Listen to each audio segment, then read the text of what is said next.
everybody and welcome back to my channel. For those that don't know me, my name's Amy. I am a future trainee solicitor at an international law firm, and I have created this channel in order to provide kind of advice, expertise, guidance for aspiring solicitors who are going through this process. And for those that are returning, hi and welcome back. So as you probably guessed from the title of this video, this is the first of a how-to series, and this one will focus on how to secure the vacation scheme, which, as everybody knows, is a stepping stone toward the training contract. So this will contain a number of the things that I have done during my application process, which I think were vital to my success this year. So just for some context, what is a vacation scheme?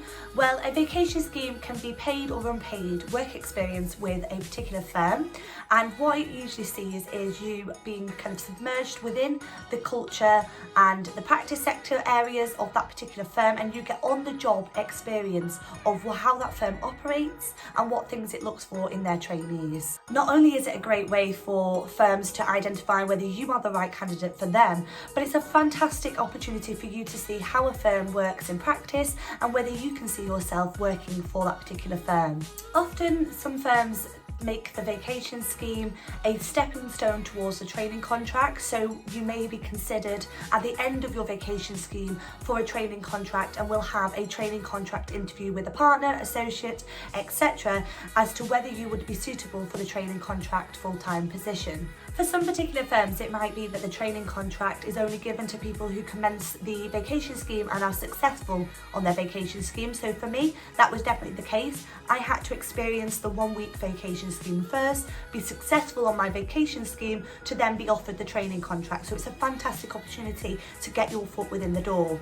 During my vacation scheme, I got the fantastic opportunity of experiencing firsthand the role of a trainee solicitor. I was able to have exposure to clients, have exposure to practice sectors, and I had a trainee buddy who was essential to guiding me through that process. So it really was a fantastic opportunity to learn more about the firm and get to know how the firm operates and how it differs from their competitors. So if a firm that you're interested in does have a vacation scheme, it's a great opportunity to experience the firm firsthand and obviously get your foot in the door. So definitely apply if you can. So less about the format of the vacation scheme. I'm sure you're really interested in knowing how I actually secured the vacation scheme.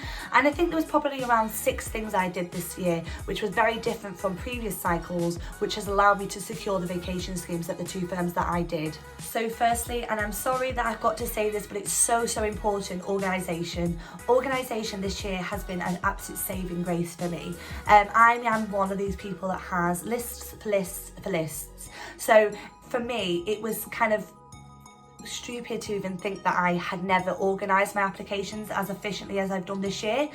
So I definitely started off very early in the process. I got a jump on the process. I identified which firms was the right firms for me at the very earliest opportunity. So I picked firms I was generally interested in, and then I organised my time efficiently. So what do I mean by organisation? Well, it can take 2 avenues. Firstly, organisation in the sense of you being able to pinpoint exactly what firms you want to apply to at the earliest opportunity. Now obviously that depends on the firm that you're trying to apply to, because some firms do specifically state that they recruit on a rolling basis, and these applications do need to be in at the earliest possible opportunity, because that allows you to be the first of the candidates considered. Equally, if your firm specifically states that they do not consider applications until the deadline has passed, they too will not review application until that deadline has passed.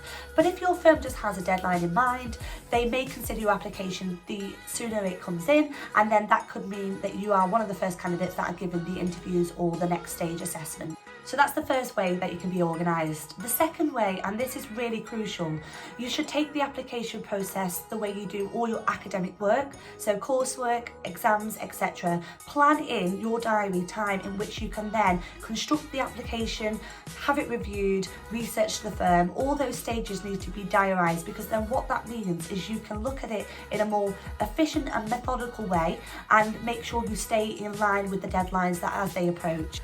My second tip is to actually identify a firm you can see yourself working for. So I've definitely been guilty of submitting 30 to 40 applications per cycle to firms that I do like the look of, but actually can't see myself working for. So that does come across on the application form, and you will put effort into firms that you really do like, more so over firms that you're just applying to for the numbers.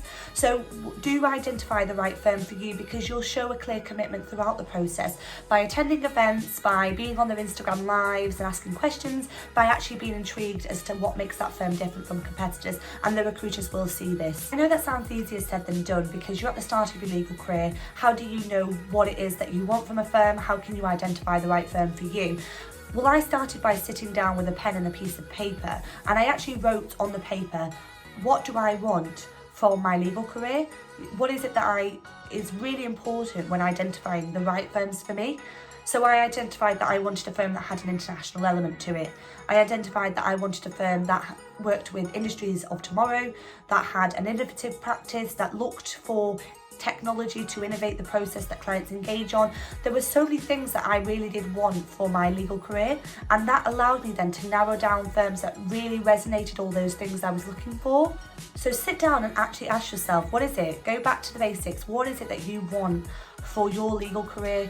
Do you want to work with innovative clients? Do you want the opportunity to work in a small group, so a small intake where you get more personal experience? Or do you want a high level of responsibility? Do you want to work in-house? Is it private sector that you want to go into?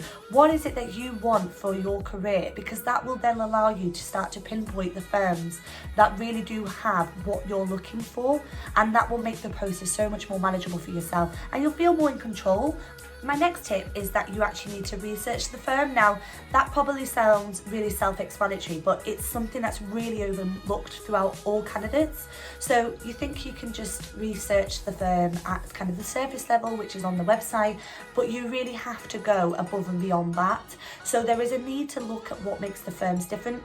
I know it might seem like magic circle firms, silver circle firms, national firms, etc. are very similar, but actually when you get to the root of what the firm does differently, by the research, by attending events and actually looking at firms in a deeper level, you will actually identify that firms really do differ from their competitors, and that's what firms are going to ask you. What is it that makes us different? Why are you applying to us over other firms? You only can identify that by looking at the firm in detail and then actually cementing that research by experiencing the firm firsthand. My fourth tip, and I've kind of already touched on this, but it is really important that I do provide a tip specifically to this, is the idea that you do need to be proactive with your application forms.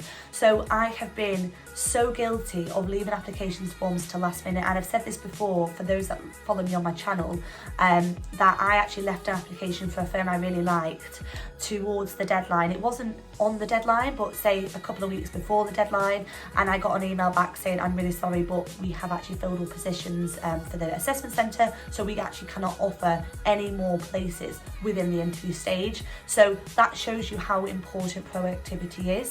Now, it can be proactivity at a number of stages. Proactivity in terms of identifying the right firm for you, proactivity in terms of researching the firm, and that subsequently will lead to you being proactive in submitting your application form.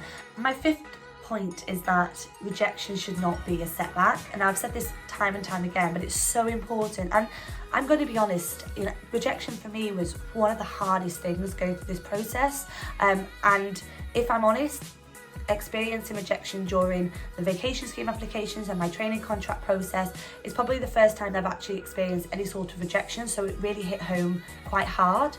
But unfortunately, rejection is part and parcel of this process. We're in a competitive industry, and as I've said countless times, you will probably receive a lot more rejection than you will successes. It's just how it goes. Obviously, it's not great, it's not ideal, but equally it is part of the process. And what's really important is learning from rejection. So what is it that you did during those applications that you could do differently next time, which could lead to your success? So rather than take it personally, use it as a learning curve. So I started to identify that actually my applications weren't tailored to those particular firms. I didn't show a clear commitment to the firm. I even didn't answer the question that they were being asked. I mean, that's so bizarre. As somebody that has been very academic throughout her entire life and has been taught to answer questions as they are on the paper, I didn't answer the questions that were being asked of me. I just wanted to get the information on there that I thought they wanted to hear. But actually, it wasn't what they were asking. So do ask yourself, are you answering the questions that are being asked? What is it that's caused that rejection, and how can you avoid that next time? Because that will put you in the best position moving forward. My sixth and final tip is to actually answer the question that's being asked. So make sure that you can't pick your application up and put it to another firm and it would still make sense, because if it does, then it's not unique, it's not specific enough, and it's not tailored enough. And finally, proofread your application form. Proof, it's so important. If you do not proofread the application form and you submit it with a silly mistake, it's at your own detriment. And unfortunately, recruiters are looking for the opportunity to be able to wade through applications and pinpoint those that they're not going to consider. And something as small as a spelling mistake can be the reason why you aren't put forward for the next stage of the process. So do make sure you proofread your application form. Whether that's your uncle, your aunt, your dad, your mum, your brother, your sister, whoever it is, get somebody else to look over it for you.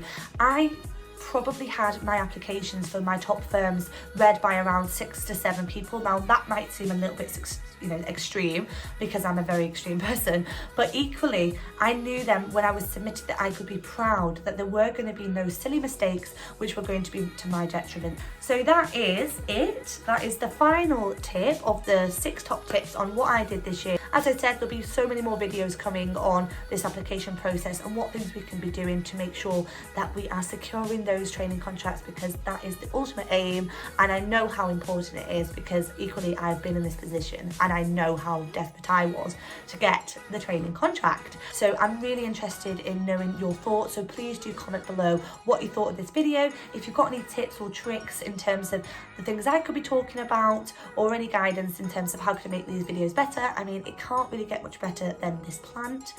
So definitely got the scenery, but equally I'm really open to your thoughts, so please do like, comment and subscribe. Thank you for watching, thank you for tuning in, but I look forward to speaking to you all again, and have a fantastic rest of the week.